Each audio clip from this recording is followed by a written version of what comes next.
तो बहुत बहुत स्वागत है आप सभी का आर के मेरी एकेडमी इंग्लिश स्पोकन सीरीज में। अभी तक की क्लासेस में हमने टेंसेस को कंप्लीट तरीके से पढ़ा था, उसके यूजेस को जाना था।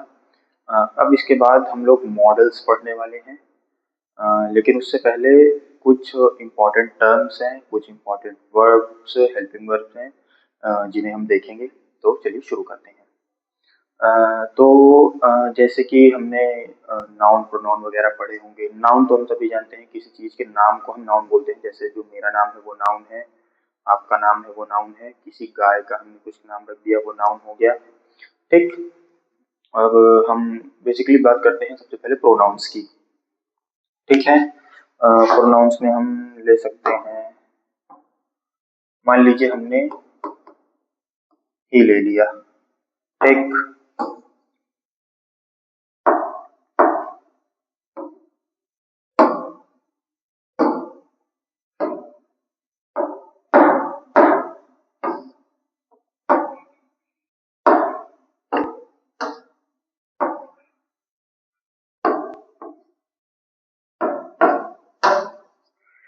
चलिए देखिए, मान लीजिए हमने प्रोनाउन में क्या ले लिया, ही ले लिया और सी ले लिया।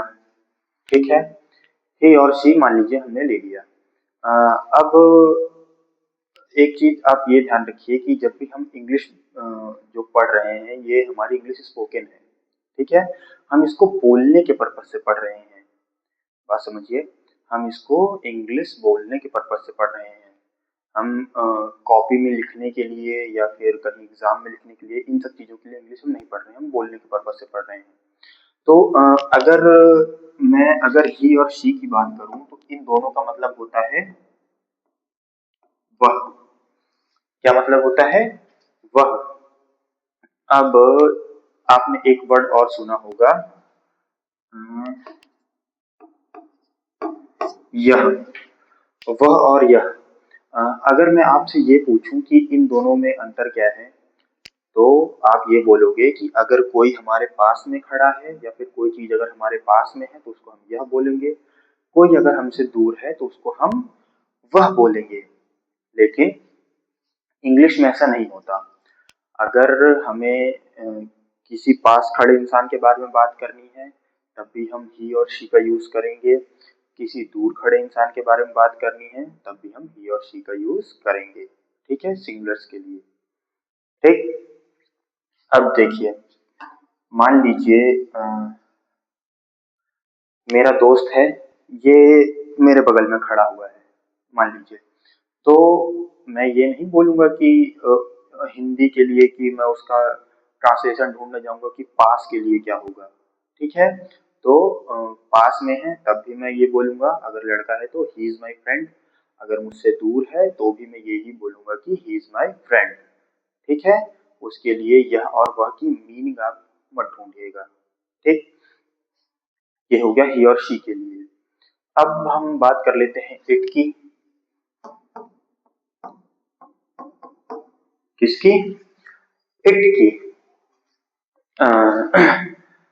इट का यूज हम वहां करते हैं जहां हमें नॉन लिविंग थिंग बतानी हो। ठीक है, नॉन लिविंग थिंग चीज अगर कोई बतानी है तो हम इट का यूज कर सकते हैं। जैसे ये स्टाइलस है मेरे पास, अगर मैं इसको बोलूं ये स्टाइलस है, तो क्योंकि ये कोई लिविंग थिंग तो है नहीं, तो इसलिए हम ही और शी का यूज तो करेंगे नहीं। ना हमें इसका जेंडर पता है, ना ये लिविंग थिंग है। ठीक, तो इसलिए हम बोल सकते हैं कि इट इज अ स्टाइलस। ठीक है, इट इज अ स्टाइलस, क्योंकि ये इट। और इट का हम लोग यूज वहां करते हैं दूसरा, जहां हमें जेंडर ना पता हो।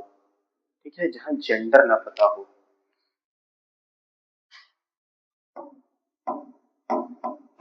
जहां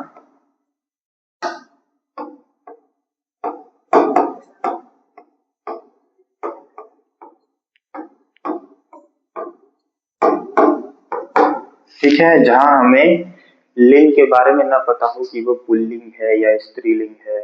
ठीक है, अब जैसे कि मान लीजिए अभी आप मुझे देख रहे हैं, आपको ये देख के समझ में आ रहा है कि मैं लड़का हूँ।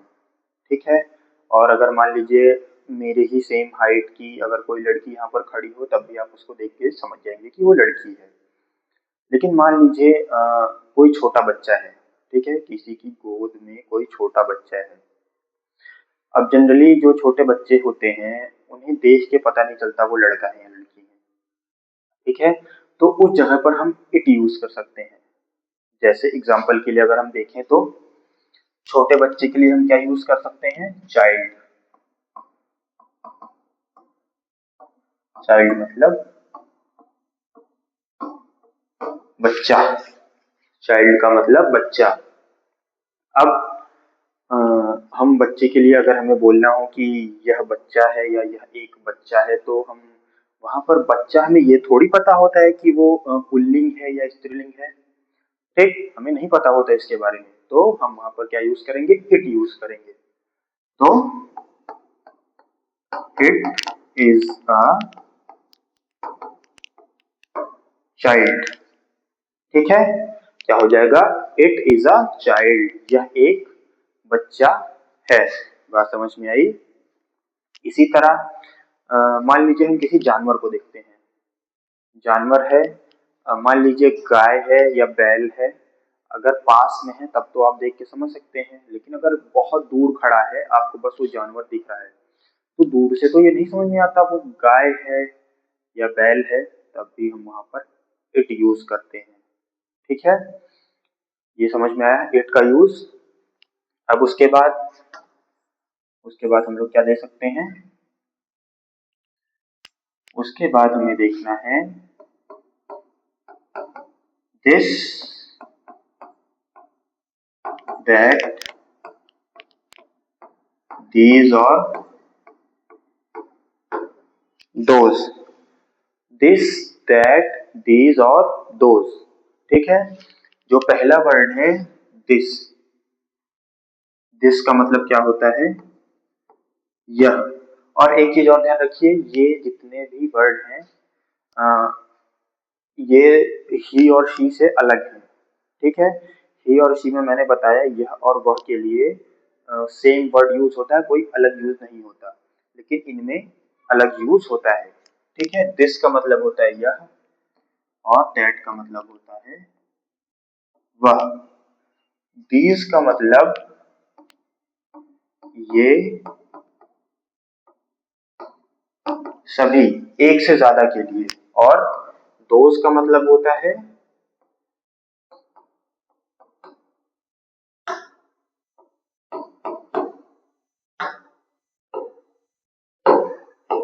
वे सभी या वे सब, ठीक है। अब देखो दिस के लिए अ, अब कोई चीज मेरे पास में है, ठीक है, मेरे पास मान लीजिए ये स्टाइलस है मेरे पास, तो मैं बोल सकता हूँ दिस इज द स्टाइलस। मान लीजिए स्टाइलस ये मुझसे दूर है, ठीक है, मेरे पास में नहीं है, ये मुझसे दूर है, तो मैं ये बोल सकता हूँ कि दैट इज अ स्टाइलस, कि वह एक स्टाइलस है।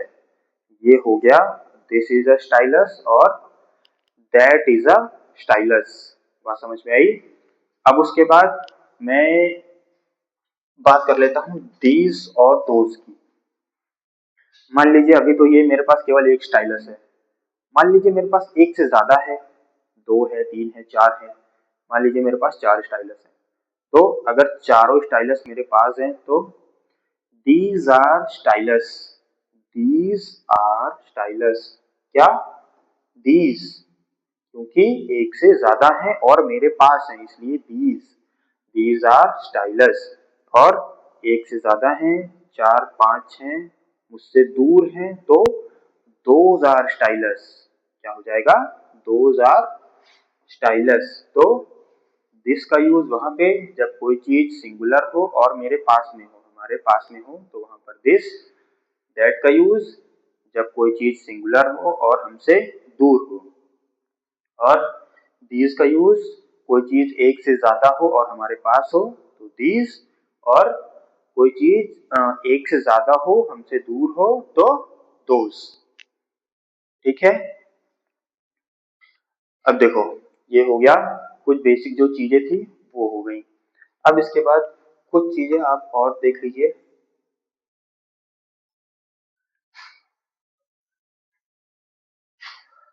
और क्या क्या बताऊं मैं आप लोगों को। कुछ चलिए हम कुछ वर्ड्स जान लेते हैं। ठीक है। अ, एक वर्ड हो गया फाइन। अब जैसे आप किसी से पूछते हो how are fine, how are you, तो वो सामने से क्या रिप्लाई आता है, आई एम फाइन। ठीक है, ये वही वाला फाइन है। ठीक, तो अब मैं जैसे अ, आपसे बीच बीच में ये वर्ड बोलता रहता हूँ, ठीक। ठीक है, जैसे अभी मैंने बोला ठीक, फिर से बोला, तो उसकी जगह पर हम क्या यूज कर सकते हैं, फाइन। मैंने आपसे पूछा कि आपको समझ में आया। अगर मैंने आपसे पूछा आपको समझ में आया और आपने रिप्लाई दिया हाँ आ गया, तो मैं क्या बोल सकता हूँ, फाइन। फाइन का मतलब ठीक है। इसके जगह पे हम सबसे बेसिक वर्ड जो यूज कर सकते हैं करते हैं वो क्या है, वो है ओके। और ये दोनों साथ में भी यूज होते हैं। साथ में कैसे, ओके फाइन। जैसे मैं आपसे हिंदी में पूछूं क्या आप समझ गए, आपने पूछा आपने जवाब दिया कि हाँ मैं समझ गया, तो मैं उसका जवाब दूंगा कि ठीक है। यही बात इंग्लिश में मैं अगर बोलूं कि डू यू अंडरस्टैंड, क्या आप समझ गए, आप जवाब देंगे कि आई अंडरस्टूड, मैं समझ गया। तो मैं उसके लिए बोल सकता हूँ फाइन बोल सकता हूँ, या ओके बोल सकता हूँ, और उसके बाद बोल सकता हूँ या फिर बोल सकता हूँ ओके फाइन, कि हाँ ठीक है। उसके बाद एक वर्ड और लिख लीजिए, लिसन। वैसे है तो ये लिस्टन, लेकिन इसमें जो टी है वो साइलेंट है, तो इसलिए हम इसको बोलेंगे लिसन। और ये लिसन नहीं बोला जाता, ये बोला जाता है लिसन। क्या बोला जाता है, लिसन। इसका मतलब होता है सुनो। क्या इसका मतलब होता है, सुनो। लिसन का मतलब होता है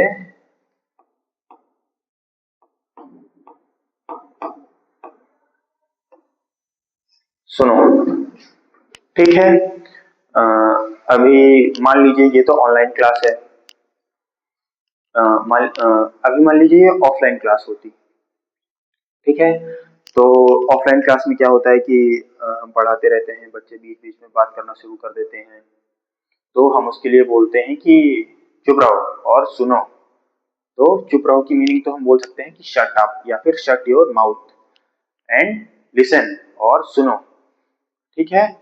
अ, अब अगर जैसे आपको बोलना हो, मान लीजिए अपने दोस्त से बोलना हो, अपने भाई से, बहन से, मम्मी से, पापा से, कि सुनो, तो आप वहां पर बोल सकते हैं लिसन। क्या बोलेंगे, लिसन। और अगर आपको ये बोलना है कि मुझे सुनो या मेरी बात सुनो, तो उसके लिए क्या हो जाएगा, उसके लिए हो जाएगा लिसन टू मी।